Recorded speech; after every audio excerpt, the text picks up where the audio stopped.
Well, thank you very much. A lot of people are here. My salutations to your meeting on behalf of the committee and also the people of Telangana here in this place, part of you. It is nice that you, Maya, could think of a meeting like this in connection with the centenary celebrations that we have planned. Well, since both Vani and Saraswati ji and also Mahesh spoke, I don't think I need to repeat those things except saying all our effort is to cull out and bring out what exactly was hidden or could not be rightly projected in these past few years or about Mr. P.V. Narsimha Rao. That is exactly the intention of the committee, that we would like to do some kind of research, evaluate him and his contributions in his works so that they become useful for the people and our next generation. Well, that is the program. And we have 1 year program about which Mr. Mahesh spoke little, but I don't know whether I should go on to that or not. But anyhow, since you will be interested, we have a very ambitious plan for 1 year. We would like to build a memorial after Mr. PV at his cremation ghat, which is got Gyan Bhumi. And later we would like to press for this Bharat Ratna. I think it would come. Cabinet is meeting tomorrow, that is the 7th, to pass a resolution. Government itself will pass a resolution and it will go. And our parliament is from 14. So I think the parliament members will be pressing the same thing, but the entire credit goes to the state government and Mr. Chandrasekhar Rao. Taking the name of Chandrasekhar Rao, I'm reminded the entire thing, if we are thinking if Mr. P.V. Narsimha Rao is little underrated, which is true, because what he is, what he could have been, what he means to the nation, perhaps has not been rightly assessed and projected in a full fashion. There have been few books which are critical about him. There have been few writings, but later all proved very wrong, and the authors themselves accepted that. I'm referring to Mr. Arjun Singh, I'm referring to Kuldeep Nair and other things. That apart. You see, once we take the name of P.V. Narsimha Rao, it is very nice. Today we had a beginning of this meeting with a spiritual prayer. Then the personal notes from both Vani and also Saraswati, which gave P.V. Narsimha Rao's personality, which is spiritual at that time. Usually in politics, whenever we talk about, we think of PV, we think of him as the father of the economic reforms. We have only restricted him to economics at that time, because the conditions of the time, when he took over as the prime minister were such that people hardly believed that we could, as Mahesh said, reinvent in India. We did admirably well. You see, that was the time when the total economy was collapsing. Our gold was mortgaged in Switzerland banks and London banks. IMF did not believe when we said we will keep that store in our own RBI. They refused. So we had to send them. But an economist, many of you might be knowing, might be economists here, who know that in any market economy, the belief, the confidence, the trust you create in the world market and the world is more important. But it really is enigmatic, absolutely surprising, mystical that P.V. Narsimha Rao could immediately, within 3-4 months, could reverse the entire plan, course and brought back the gold. How did he do it? He first of all revalued. I'm trying to tell you the political side of PV. Now, since you had much about his personal life. In the political side, the day he took, as one is said, he was not prepared. He was not expecting a prime ministership. He was totally packed himself and sending his books and other material to village so that he would move out from the Delhi center. But the call came. It was Raju's tragic death, and the conditions in at that time, by that time we had this hangover of Sikhs problem for Punjab. We had the problem of the terrorists. We had the problem of this economy. We had the problem of in foreign countries because Soviet Union by that time was dissolved, collapsed, became Soviet. These kind of things were there. So we were looking for, the country was looking for someone who had all the experience and also the grit, the patience.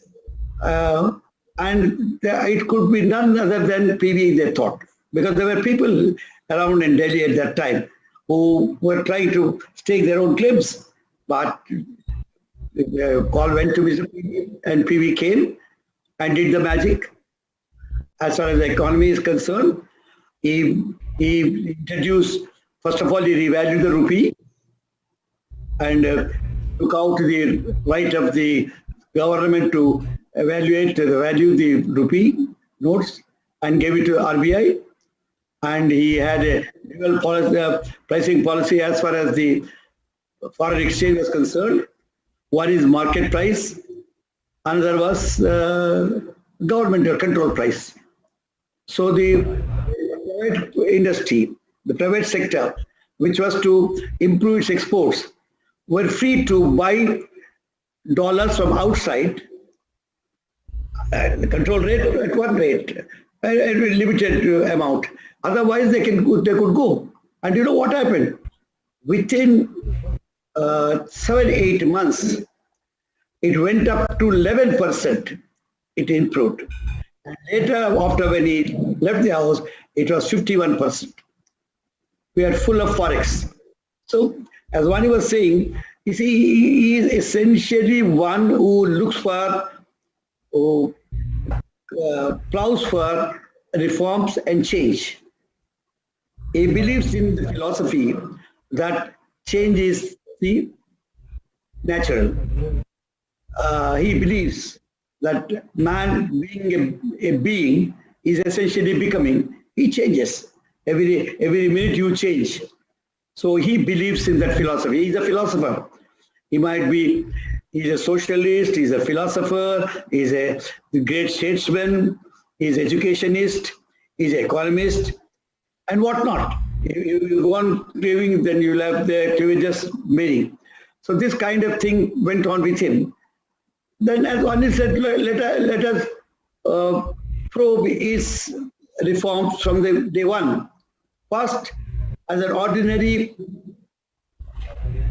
family man, although he inherited thousands of acres, he did not make much. By that time, land reforms did not come. He did not look to the land at that time. He just gave the land like as an aid because he believed in what exactly the people you must know here. Otherwise, Mahatma Gandhi said, land belongs to the tiller. Land belongs to the tiller was the philosophy of Mahatma Gandhi. But for PV, land belongs to landless.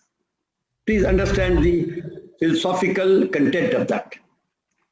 It is man who doesn't have the land, because land is not produced by any person. Land is a natural gift given to the society. So he said it should belong to them as long as it's prepared to work on that. I can't just keep think my head on my shoulders and still be wasting the productivity of a land. So he said land belongs to the landless and who tills. It is not landless who keeps it only to make good of the money.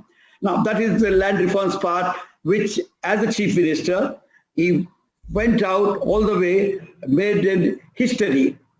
I would say land reforms, although were being talked by socialists earlier, but we did not give that much of importance, Raman or Lawyer or anybody, which we gave it in shape in implementative product. So this is what. Now, as I say, the first is then at the age of 17, freedom power in him, the Vande Mataram, they went out, studied there with few of his friends, then came back. I think in somewhere in 1962, he first joined the cabinet as a state minister. And as Vaniji said about jail ministry, he brought a lot of reforms. Today the jails are no more those jails. The concept of jail itself has changed with him. Now again, the endowments minister, he became endowment minister. He brought in a law, a comprehensive law, a charitable religious endowments, which gave today's all reforms in the temples and also the priests there goes to his credit. He started it. He started as a health workers. Started it, and today it has become, of course, naturally, as time grows, it expands and you have a lot of good things to add. Then he had his education minister. The greatest thing he did was, only because a particular year and a particular stance, I was also an education minister, and he was guru to me as far as education is concerned. See, this examination system is something which was much debated, very much debated. Now he said detention system must go. Only because you cannot depend on somebody's capabilities or capacities or talents on one particular exam or some 6 to 7 questions. So he removed detention and kept it only for the last 10th year. So this he brought. Then later when he became in the union minister, when he became the HRD minister, which one he said, you know what he said? He is a pioneer of the new educational policy at that time, 86. 86 came because of his work, pioneering work. Then he joined Rajiv Gandhi and preparing that NEP. Today we are going to have the NEP here. But when I look to two of those things, I don't want to now join into controversy. But nonetheless, previous NEP stands out admirably. Then we come to any other thing you take. He became an external affairs minister. He had to immediately open his doors to Israel. He opened his doors to Thailand. Sorry, not Thailand. You are China. This thing. So, like this, he was bold enough to do that. That was the time when Russia was little disarray. So he as a external affairs minister, he was also defense minister for some time. He bought the Suez semi-fights from Russia. Why? To keep the balance of India and Russia on the good footing. These kind of things, when you think of any ministry you give, any work you give him, he will just go for a change and take the call and answer the needs of the day. This was exactly PV as far as the politics are concerned. And what is that he had not done for this country? Look at democracy.